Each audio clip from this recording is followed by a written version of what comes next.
1962ರಲ್ಲಿ ಪ್ರಥಮ ಬಾರಿಗೆ ವಿಧಾನಸಭೆಗೆ ಆಯ್ಕೆಯಾಗಿದ್ದ ಶ್ರೀಯುತರು ನಂತರ 1989ರಲ್ಲಿ 9ನೇ ವಿಧಾನಸಭೆಗೆ ಹಾಗೂ 1999ರಲ್ಲಿ 11ನೇ ವಿಧಾನಸಭೆಗೆ ಪುನರಾಯ್ಕೆಗೊಂಡಿದ್ದರು.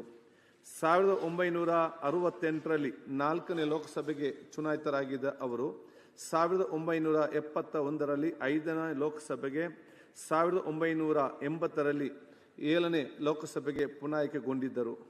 ನಂತರ ಅವರು 1972ರಲ್ಲಿ ವಿಧಾನ ಪರಿಷತ್ನ ಸದಸ್ಯರಾಗಿ ಆಯ್ಕೆಗೊಂಡಿದ್ದು 1996ರಿಂದ 1999 ಮತ್ತು 2008ರಿಂದ 2014ರ ಅವಧಿಯಲ್ಲಿ ರಾಜ್ಯಸಭೆಗೆ ಸದಸ್ಯರಾಗಿ ಕಾರ್ಯನಿರ್ವಹಿಸಿದರು.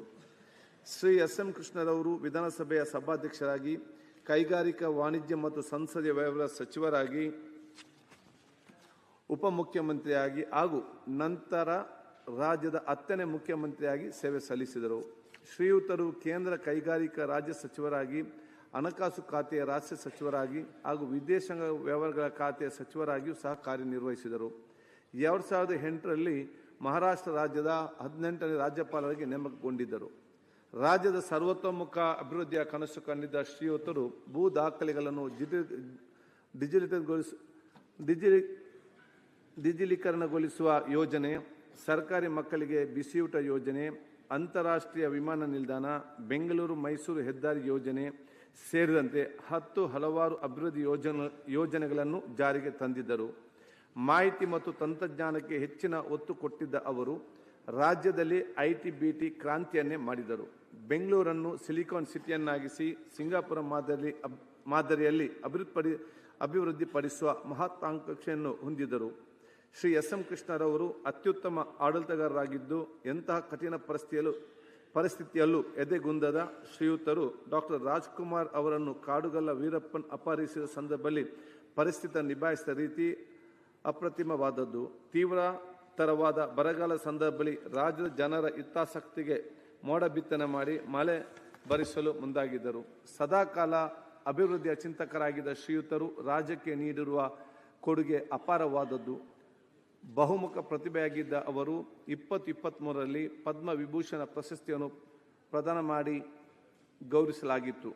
ಅಪ್ರತಿಮ ವಾಗ್ಮಿ, ಹಿರಿಯ ಸಜ್ಜನ ರಾಜಕಾರಣಿಯಾಗಿದ್ದ ಶ್ರೀ ಎಸ್. ಎಂ. ಕೃಷ್ಣರವರು ದಿನಾಂಕ 10/12/2024 ನಿಧನ ಹೊಂದಿರುತ್ತಾರೆ. ಈಗ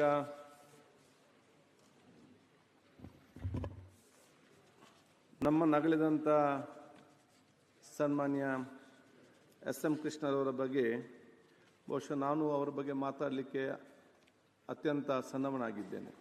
ಯಾಕಂತ ಹೇಳಿದರೆ, ನಾನು ಹುಟ್ಟುವ ಮುಂಚೆ ಅವರು ಶಾಸಕರಾಗಿ ಅವರ ಕ್ಷೇತ್ರ ಆಯ್ಕೆಯಾಗಿ ಈ ಒಂದು ವಿಧಾನಸಭೆಯಲ್ಲಿ ಬಹುಶಃ ಅವರು ಬಂದು ಚುನಾಯಿತ ಸದಸ್ಯರಾಗಿ ಬಂದಿದ್ದರು.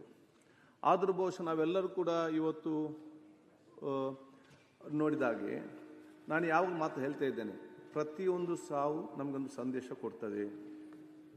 ಸನ್ಮಾನ್ಯ ಎಸ್. ಎಂ. ಕೃಷ್ಣರ ಅಗಲುವಿಕೆ ಕೂಡ ನಮಗೆ ಎಲ್ಲರಿಗೂ ಕೂಡ ಒಂದು ಸಂದೇಶ ಅಂತ ಹೇಳಲಿಕ್ಕೆ ನಾನು ಇವತ್ತು ಬಯಸ್ತೇನೆ.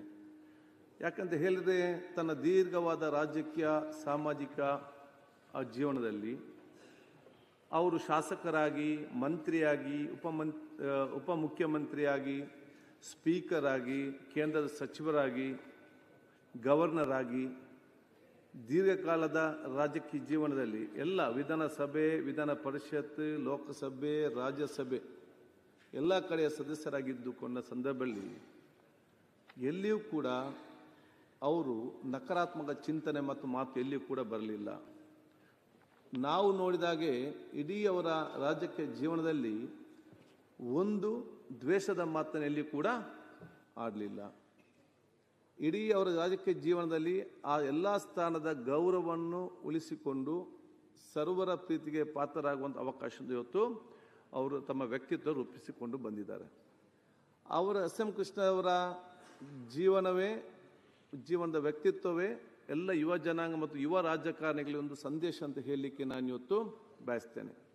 ನಮಗೆ ಉತ್ತಮವಾದ ನಾಯಕರು ಭಾಳಷ್ಟು ಜನ ಸಿಗ್ತಾರೆ, ಅದೇ ಉತ್ತಮವಾದ ಮುತ್ಸದಿ ರಾಜಕಾರಣಿಗಳು ಸಿಕ್ಕುವುದು ಭಾಳಷ್ಟು ಕಡಿಮೆ. ಅಂಥ ಉತ್ತಮವಾದ ಒಂದು ಸ್ಟೇಟ್ಸ್ ಮ್ಯಾನ್ ಆಗಿದ್ದರು ಅವರು. ಎಲ್ಲ ಒಂದು ವಿಚಾರ ಆ ಒಂದು ಗೌರವವನ್ನು ಕಾಪಾಡಿಕೊಂಡಿತ್ತು ಬಂದದ್ದು ಬಹುಶಃ ನಮಗೆಲ್ಲರಿಗೂ ಕೂಡ ಒಂದು ದೊಡ್ಡ ಮಟ್ಟದ ಮಾದರಿ ಅಂತ ಹೇಳಲಿಕ್ಕೆ ಬಯಸುವಂಥದ್ದು. ರಾಜ್ಯದ ಮುಖ್ಯಮಂತ್ರಿಗಳಾಗಿ ಹಲವಾರು ಕಾರ್ಯಕ್ರಮ ಅವತ್ತವ್ರು ಮಾಡಿದರು. ಅದು ಬಹುಶಃ ಇವತ್ತು ಗ್ರಾಮೀಣ ಮಟ್ಟದ ಆ ಜನಸಾಮಾನ್ಯರಿಗೆ ಮತ್ತು ಯುವ ಜನಾಂಗಕ್ಕೆ ಕೂಡ ಅವತ್ತಿನ ಕಾಲದಲ್ಲಿ ಕಂಪ್ಯೂಟರೈಸೇಷನ್ ಕಲಿಕೆ ಅವರ ಕಾಲಬುಡದಲ್ಲಿ ಇರಬೇಕಂತ ಹೇಳಿಕೊಂಡು ಕ್ಯಾನಿಕ್ಸ್ ಮುಖಾಂತರ ಎಲ್ಲ ತಾಲೂಕು ಮಟ್ಟದಲ್ಲಿ ಕಂಪ್ಯೂಟರ್ ಸೆಂಟರನ್ನು ಪ್ರಾರಂಭ ಮಾಡಿ ಅತ್ಯಂತ ಕಡಿಮೆ ಬೆಲೆಗೆ ಗ್ರಾಮೀಣ ಮಟ್ಟದ ಮಕ್ಕಳಿಗೆ ಕಂಪ್ಯೂಟರ್ ಶಿಕ್ಷಣ ಒದಗಿಸುವಂಥ ಕೇಂದ್ರವನ್ನು ಅವತ್ತು ಪ್ರಾರಂಭ ಮಾಡಿದ್ವಿ ಅಂತ ಅನ್ನಿಸ್ಲಿಕ್ಕೆ ಇಚ್ಛಿಸ್ತೇನೆ.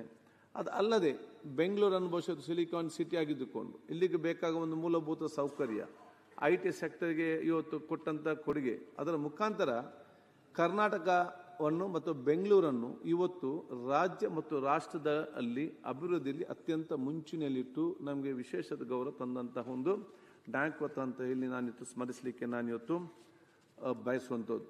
ಅಂಥ ಒಂದು ಮಹಾನ್ ಶಕ್ತಿ ಮತ್ತು ಚೇತನ ಇವತ್ತು ನಮ್ಮನ್ನು ಅಗಲಿದ್ದು ನಮಗೆಲ್ಲರಿಗೂ ಕೂಡ ಇವತ್ತು ನೋವುಂಟು